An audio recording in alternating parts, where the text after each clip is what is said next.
नमस्कार दोस्तों, आप सुन रहे हैं डेविल्स बुक यानी भूत प्रेत और आत्माओं से संबंधित कहानियाँ। ऐसी ही कहानियाँ सुनने के लिए हमारे चैनल को सब्सक्राइब करें और नोटिफिकेशन पाने के लिए बेल आइकन को ज़रूर दबाएं। तो चलिए चलते हैं आज की कहानी की ओर। अब मुझे नहीं पता था कि मेरे साथ ये सब क्यों हो रहा है। आज शाम को घर में मम्मी से झगड़ा हो गया। मैं बहुत बेचैन था। मन कर रहा था कि कहीं बाहर चला जाऊं, घर को छोड़कर। यही सोचते सोचते कब 2 बज गया पता ही नहीं चला। अब मेरा गुस्से से मुंह लाल हो गया था। मैं अपने कमरे में गया और अपना कुछ सामान अपने पिट्ठू बैग में डाला और घर से निकल लिया। मेरा घर हाईवे से 14 किलोमीटर दूर था, परंतु मुझे पता ही नहीं था कि जाना कहाँ है। मैं उस अनजाने जगह के लिए निकल लिया। रात के वक्त मेरे गांव से हाईवे तक का कोई साधन नहीं मिलते थे, लेकिन हाईवे पर काफ़ी वाहनों का आना जाना रहता था। अब मुझे अपने अंदर पता नहीं इतना विश्वास कहाँ से आ गया कि मैंने उस 14 किलोमीटर रास्ते को पैदल ही चलने का सोच लिया। मैं पैदल चल रहा था और इंतज़ार करते हुए आगे बढ़ रहा था कि कोई रास्ते में जाने वाला मिल जाए जो मुझे हाईवे तक लिफ्ट दे दे। लगभग मैं 5 या 6 किलोमीटर ही पैदल चला था। मुझे एक बैलगाड़ी दिखाई दी, परंतु मैंने इस तरह की बैलगाड़ी अपने इलाके में पहली बार देखी थी। ज़्यादातर मेरे यहाँ 2 बैलों की बैलगाड़ी होती है, परंतु इसमें एक ही बैल था। मैं चकित था। बैलगाड़ी मेरे ओर बहुत ही धीमी गति से बढ़ रही थी। मैं खुश था कि कोई तो मिल गया जो मुझे हाईवे तक ड्रॉप कर देगा। तभी बैलगाड़ी मेरे पास आ पहुंची थी, लेकिन उस एक बैल की बैलगाड़ी में 18 से 20 आदमी बैठे थे, जो वाकई में चौंकाने वाली बात थी। लेकिन मुझे उससे कुछ ज़्यादा फर्क नहीं पड़ा, क्योंकि मैं जाने के जल्दी में था। मैंने उनसे बोला, भैया मुझे हाईवे तक छोड़ दोगे? परंतु उनमें से किसी ने मुझे जवाब नहीं दिया। मुझे लगा शायद उन्होंने सुन ही नहीं पाया, इसलिए मैंने उनसे फिर से कहा, भैया मुझे हाईवे तक छोड़ देंगे? फिर भी उनमें से किसी ने ना ही मुझे जवाब दिया और ना ही मेरी तरफ देखा। मुझे बहुत आश्चर्य हुआ कि ये लोग मेरी बातों पर ध्यान क्यों नहीं दे रहे हैं। फिर मैंने बहुत ही तेज आवाज़ में बोला, भैया मुझे हाईवे तक छोड़ देंगे? किसी ने कोई प्रतिक्रिया नहीं दी। मेरे साथ ऐसा पहली बार हुआ था कि किसी से इतनी तेज बात करने पर किसी ने मेरी बातों पर प्रतिक्रिया ना दी हो। मुझे बहुत गुस्सा आया। मैं बैलगाड़ी में उन लोगों को की बिना इजाज़त के पीछे बैठ गया। तभी सब लोग मेरी ओर घूर कर देखने लगे। मुझे सहसा ऐसा प्रतीत हुआ कि कुछ मेरे साथ डरावना होने वाला है। तभी एक लगभग 65 साल के व्यक्ति ने मेरे कंधे पर हाथ रखकर बोला, आप आगे आकर बैठ जाइए। ये सब मेरे लिए आश्चर्यजनक था, क्योंकि कुछ समय पहले ये लोग मेरी बातों पर कोई प्रतिक्रिया नहीं दे रहे थे। फिर अब ऐसा क्या हो गया कि ये मुझसे बात करने के इतने इच्छुक हो गए? आज की रात कुछ तो अलग हो रहा था। मम्मी से कभी इतना झगड़ा नहीं हुआ, और होता भी था तो मुझे कभी बुरा नहीं लगता था। कई बार मम्मी से पिटे भी थे, परंतु कभी घर से बाहर निकलने का मन में विचार नहीं आया था। मैं थोड़ा सहमा हुआ था, इसलिए मैं बिना कुछ बोले आगे आकर बैठ गया। अब मेरे आगे सिर्फ एक बुजुर्ग बचे, 60 या 65 साल की कुछ उम्र रही होगी, उनकी जो बैलगाड़ी को चला रहे थे। मैं आगे देख रहा था। रास्ता बहुत ही खराब था। कुछ समय पहले यह पतला रास्ता था जो सही था, परंतु यह रास्ता हाईवे से दूर एक कन्नौज शहर को जोड़ता था। इसलिए सरकार ने इस रास्ते को चौड़ीकरण करने के आदेश दिए थे, तो पुराना वाला रास्ता तोड़कर उस पर छोटे छोटे पत्थरों को बिछाया गया था, जो रास्ते को और भी भयानक बना रहे थे। मुझे उन पत्थरों पर चल रही बैलगाड़ी की आवाज़ बिल्कुल शांत माहौल में चारों तरफ गूंजती हुई सुनाई दे रही थी। मैंने सहसा उस आवाज़ का और उछलते पत्थरों का मिश्रण देखने के लिए पीछे घूमा। तो वाकई ये किसी भयानक सपने से कम नहीं था। उसमें बैठे सभी व्यक्ति मेरी तरफ टकटकी बांधे देख रहे थे, जो इतनी रात में सुनसान रास्ते पर और भी डरावना हो जाती थी। मैंने उन लोगों पर ध्यान नहीं दिया और फिर मैं आगे मुँह करके बैठ गया। वैसे मेरे मन में बहुत ही पैरानॉर्मल साइंस की बातों ने उमाड़ बांध दिया था। मेरे अकेला मन कभी किसी बातों को कुछ बहाना करके दबा देता तो कभी कुछ। लेकिन जब मैं इंजीनियरिंग की पढ़ाई राजधानी के एक सुप्रसिद्ध कॉलेज में पढ़ रहा था, तब एक पैरानॉर्मल प्रोग्राम में यूनिवर्सिटी ऑफ वर्जीनिया के प्रोफेसर एमिली विलियम्स आए हुए थे, जो पैरानॉर्मल साइंस के प्रवक्ता थे, जो पैरानॉर्मल साइंस और भूत प्रेत के बारे में बता रहे थे। परंतु उस समय हम अपने दोस्तों के साथ उस सभागार में पीछे बैठे हुए मस्ती कर रहे थे। अब बैलगाड़ी गति में थोड़ा परिवर्तन होता दिख रहा था। जो कुछ समय पहले रेंगते हुए चल रही थी, उसकी गति अब थोड़ी थोड़ी आगे जाती और तेज हो रही थी। मेरे लिए एक तरफ खुशी की बात थी कि मैं जल्दी हाईवे पर पहुंच जाऊंगा, और दूसरी तरफ मेरे मन में ये हो रही जिज्ञासा इन सब विस्मयप्रद घटनाओं के बारे में उल्टा सीधा सोचने पर मजबूर कर रही थी।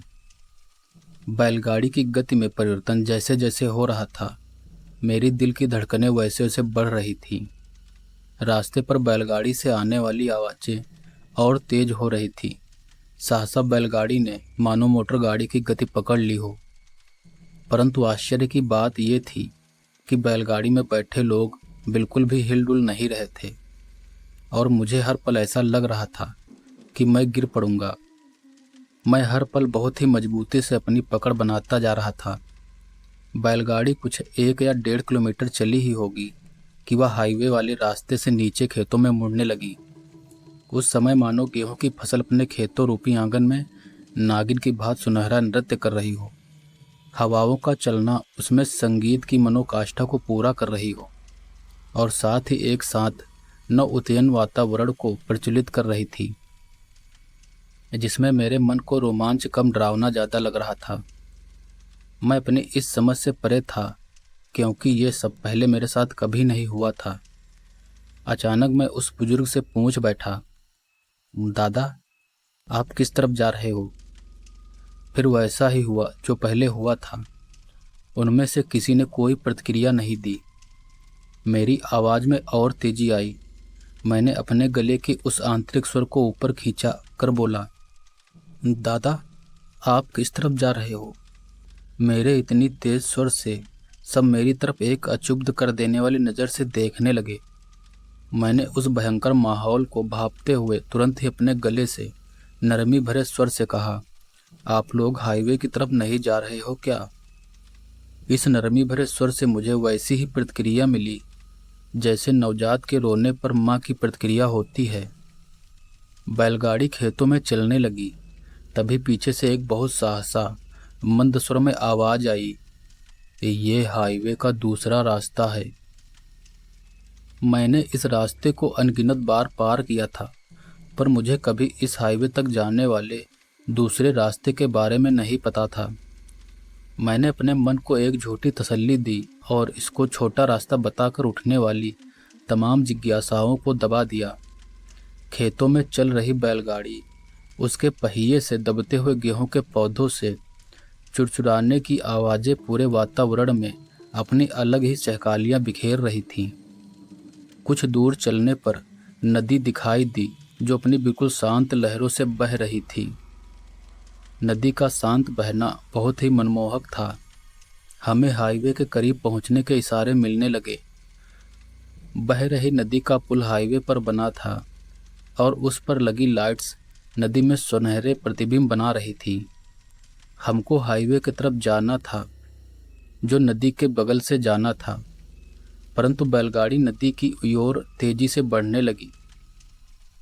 मैं सकपका गया और मैंने बड़ी तेजी से स्वर में बोला, आप लोग नदी की तरफ क्यों जा रहे हो?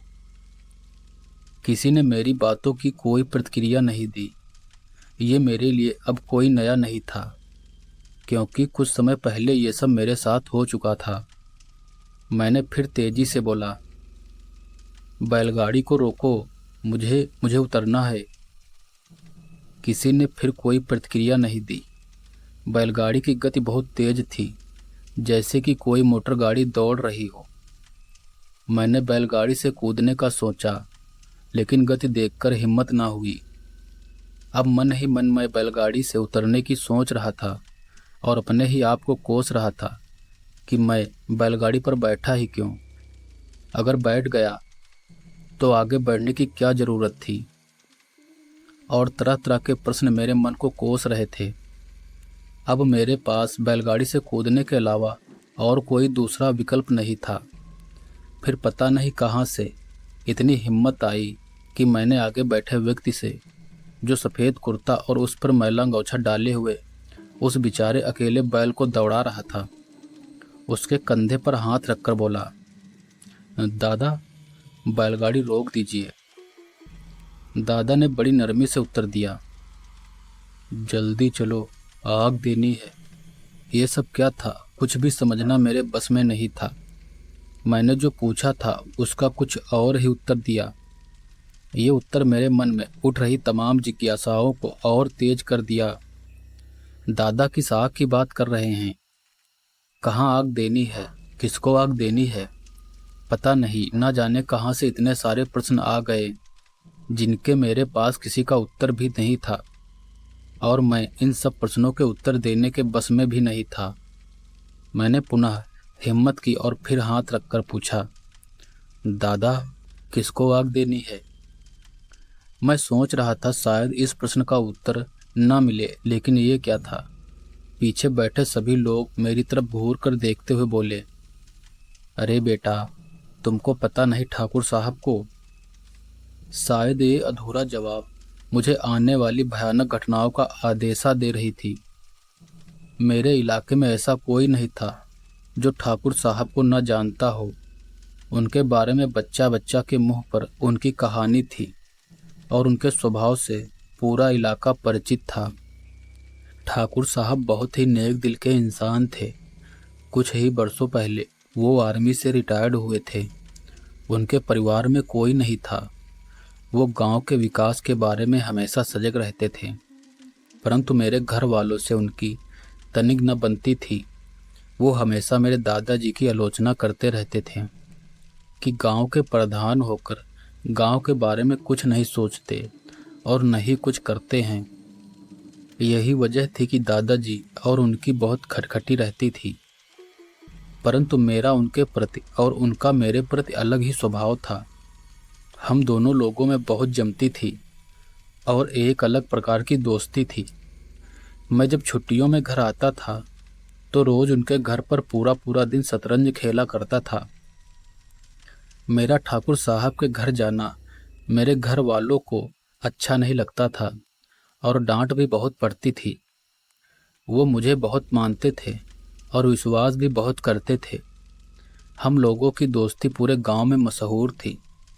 उनको मेरी छुट्टियों से लेकर महीने में मैं कब घर आऊँगा और उनको पता रहता था। ठाकुर साहब को आग देना ये बात मेरी समझ से बाहर थी, क्योंकि इतना तो मैं भी भली भांति जानता था कि किसी को आग मरने के बाद ही दी जाती है। बस इसी बात ने मुझे इतना डरा दिया था कि मेरे हाथ पैर फूलने लगे, क्योंकि कल तो सुबह सुबह मैं उनसे मिला था और अब ये सब नहीं। मैं मन ही मन प्रार्थना करने लगा कि ये सपना हो जाए। मैं कुछ सोच पाता तब तक बैलगाड़ी रुक गई और सब एक एक करके उतरने लगे। मैं बैलगाड़ी पर बैठा रहा। मेरी नीचे उतरने की हिम्मत ना हो रही थी। मैंने देखा दूसरी तरफ नदी के पुल की ओर, जहां अब उस पर लगी लाइट्स बंद हो गई थी। पूरा इलाका घोर अंधेरे में ढका हुआ था और हवाएं साए साए कर रही थी। ये जगह किसी भूतिया जगह से कम नहीं लग रही थी। उनमें से एक असाध्याय बुजुर्ग ने अपनी लाठी टेक कर मुझे आवाज़ दी, बेटा, नीचे आओ। मुझे आवाज़ स्पष्ट सुनाई दी, लेकिन इस बार मैंने कोई प्रतिक्रिया नहीं दी और सर नीचे झुकाए बैठा रहा। फिर वो बुजुर्ग लाठी टेकते हुए बैलगाड़ी के पहिए के पास आकर बोला, बेटा नीचे आओ और आग दो चलकर। मेरे लिए आज सब कुछ जो हो रहा था नया और भयावह था। मेरे मुंह से आवाज ही नहीं निकल रही थी।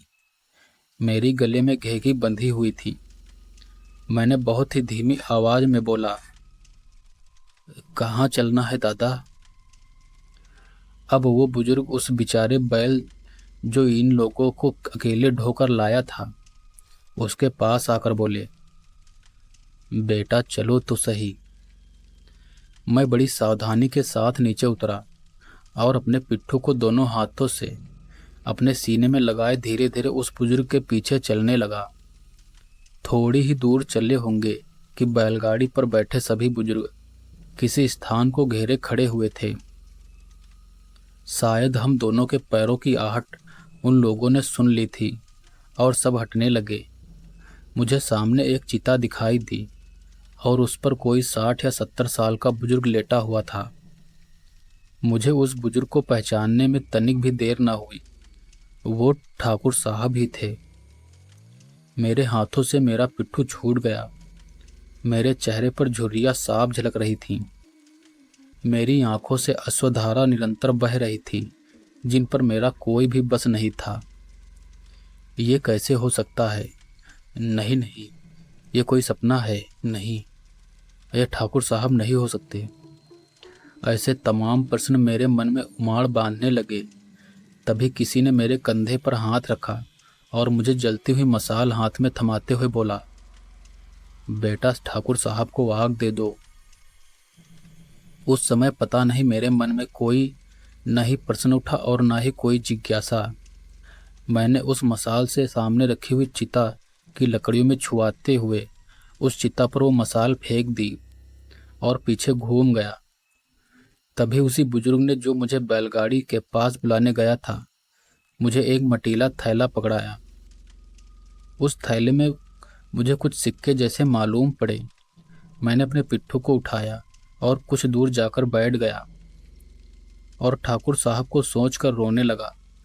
तभी एक बुजुर्ग मेरे पास आकर बोला, बेटा नहा लो। चिता पूरी जल चुकी थी। मैंने अपने कपड़े निकाले और नहाने के लिए नदी में घुसा और नहाकर अपने कपड़े पहने और पुल की तरफ अपना पिट्ठू उठाकर बिना पीछे देखे दौड़ने लगा। पुल पर अब लाइट्स जल रही थीं, गाड़ियां भी गुजर रही थी और सुबह भी होने वाली थी। तभी मुझे एक टेम्पो गांव का दिखा। उसको हाथ दिया, उसने रोका और मैं उस पर बैठकर पीछे देखा जहां अभी मैं चिता को जलाकर आया था। मेरे लिए यह कोई सदमे से कम नहीं था। वहां कुछ नहीं था और ना वो लोग दिख रहे थे और ना ही कोई बैलगाड़ी दिख रही थी, सिर्फ उस चिता का अवशेष। इतनी सुबह कहाँ से आ रहे हो साहब? इतना सुनते ही मैं चौंक उठा और टेम्पो चालक की तरफ घूर कर देखने लगा। उसने फिर बड़ी नरमी से पूछा, साहब आज इतनी सुबह कहाँ से आ रहे हो? मैंने अपने आप को संभाला और उसको बोला, कहीं नहीं, हम बस लखनऊ से। फिर हम उसी रास्ते से हिचकोले लेते हुए घर पहुँचे।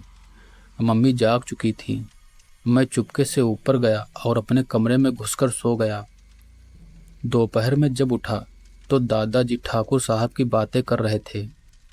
मैंने पूछा, क्या हुआ है ठाकुर साहब को?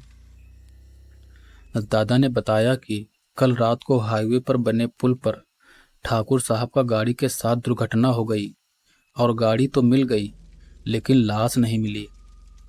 मुझे अब सब समझ में आ चुका था, परंतु मुझे आज तक ये समझ में नहीं आया कि वो लोग कौन थे और मुझे कैसे जानते थे और मुझे क्यों मिले। ये आज तक रहस्य था। आज मैंने अपनी आप बीती आज तक किसी को नहीं बताई है, पर आप लोगों को साथ साझा कर रहा हूँ। तो दोस्तों, यह कहानी आपको कैसी लगी है? अगर कहानी पसंद आई हो तो लाइक करें और प्यारा सा कमेंट करें और ऐसी ही कहानियाँ सुनने के लिए हमारे चैनल को सब्सक्राइब करें।